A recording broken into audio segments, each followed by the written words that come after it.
Hi guys, so today I'm going to be filming another video all about my conch piercing, and sorry if you see my hair kind of blowing or like, I don't know, the sound. My window is open behind this because my room is very hot right now, so I went ahead and opened it, so if that bothers you at all, my apologies.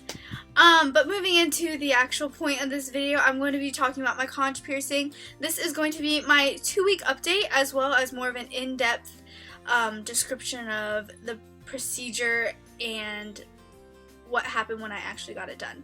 So yes, I will also be talking about aftercare, and if you want a whole nother video, I can show you guys how I like to clean it. But for now, I'll just show you guys what I like to use. So this is my conch piercing. Sorry, this stuff right here, this white stuff, it's just kind of like dry skin, like around the piercing. It's not infected, it's nothing, it's not crust. It's like when you get dry patches on your face or like anywhere on your body. It's just kind of like the dry skin that's starting to kind of flake off because of the sea salt. The sea salt does kind of dry out the wound. So the sea salt dries out the wound, and therefore it's kind of drying out the rest of the skin around it. So that's what that little white piece was. If it looks a little red, I just went ahead and cleaned it for the sake of the video, and that's why it's a little shiny in there as well. But yeah, so far it's healing pretty well. It's been 2 weeks. So the funny thing is, right after I made my other video about getting it, and I was so excited, and it hadn't started swelling or anything yet, literally the day after I filmed that video, my ear swelled up. It was just terrible. I actually went home from work that night because it hurt so badly. It was swollen, and I was like telling my manager, I was like, this freaking hurts, and she's just like, you need to go home or go to the doctors and take care of that. I'm sending you home. The swelling wasn't like this guy where my whole ear swelled. It was more over this little piece of cartilage right here. It still is a little bit swollen if you compare it to like my other ear. It's not as like, I don't know, sharp and skinny as that one. So yeah, it's still a little bit swollen, but it doesn't hurt, and it's not like that throbbing pain that I had the like 5th and 6th day. It did go down within 3 days, so I wasn't really too concerned, and my ear wasn't hot, it was just swollen, so I didn't really think it was infected. So yeah, I started doing my sea salt soaks. And in my last video, I talked about this guy. I went ahead and brought it over so you guys can see what it is. This is the H2 Ocean. Sorry, it's going to be backwards because I'm filming on my laptop. This is the H2 Ocean Iodized Sea Salt Solution Spray. Yeah, it just is like this, and then it sprays out like hairspray. So it's nice. I like it. I usually just spray it on a Q-tip, and then I kind of swab it out.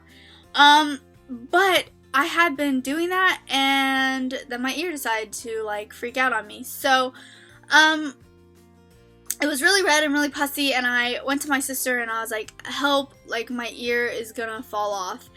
And she looked at it and she realized that my earring had somehow pushed all the way forward. So the flat back was touching my ear and the front was just like gaping out, if that makes sense. So she looked back there for me and she was just like, and this might be TMI, there were a ton of like crusties just stuck to the back of my earring, and so she went ahead and kind of diluted them with the sea salt and hot water, with the H2 Ocean and hot water.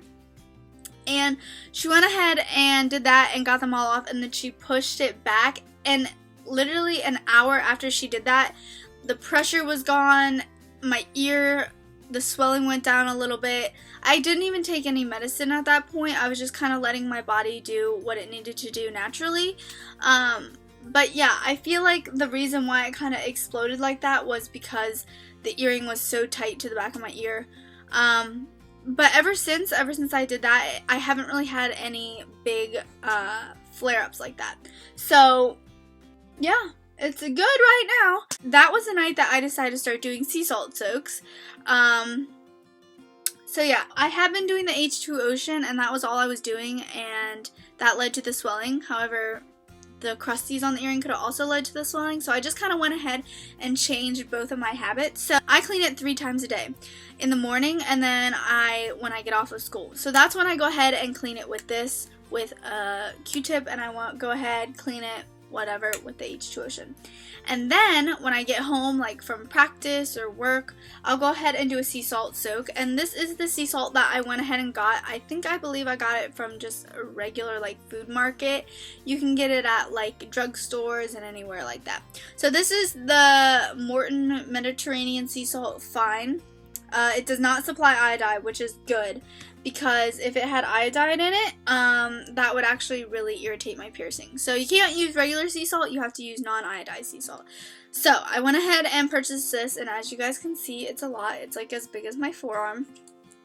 And I go ahead and take 1/4 of a teaspoon of this into a cup, an 8-ounce cup, with some hot water, as hot as I can stand, and then I just go ahead and kind of put my ear on it like this and just let it chill for 5 to 10 minutes before bed, and then I'll go ahead and hop in the shower, rinse it all off, and then when I get out of the shower I just lightly spray it with this, and then I'm usually good to go to bed. So that's pretty much all of my ear care stuff.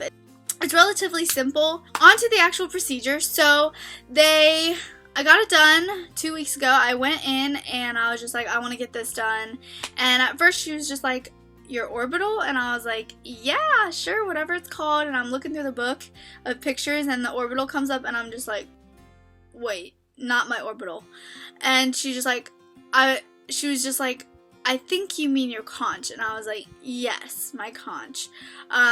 Because I showed her a picture and that's why she was like, oh, your orbital. And then she realized it was my conch with like orbital jewelry in it, with like a ring in it.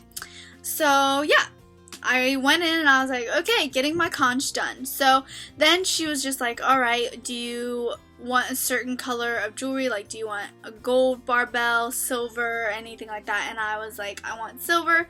And the only silver that they had was titanium labret studs. And I was like, that's great. So what's awesome about the labret stud is you can choose a diamond, you could choose a gem, all those great things. You could choose a ball. So I went ahead and did a gem, and like I said in my last video, I got an opal and it's 3 millimeters in diameter. And yeah, so I went ahead and got that, picked out the opal, and she said, all right, it's going to be 15 minutes because we have to sterilize the opal. And I was like, that's fine. So we waited the 15 minutes and then we came in and she sat me down.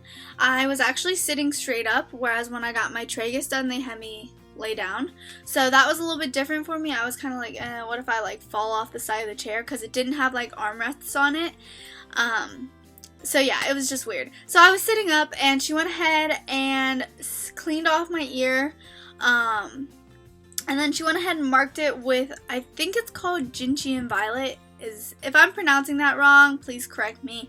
But yeah, it's like that purpley, inky kind of stuff that they use for like surgeries and things like that.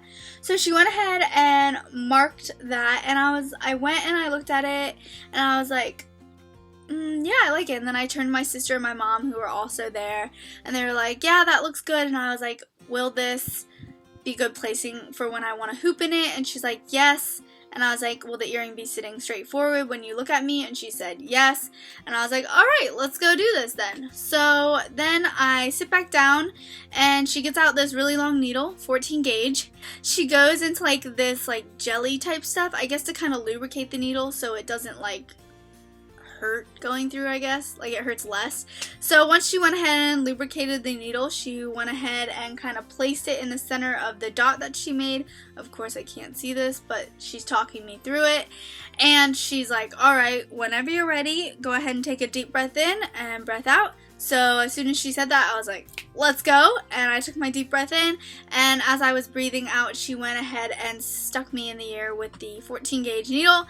And it was like a tapered one, so the jewelry that I wanted was already in it. So it was one quick motion, and then she just went ahead and screwed on the back.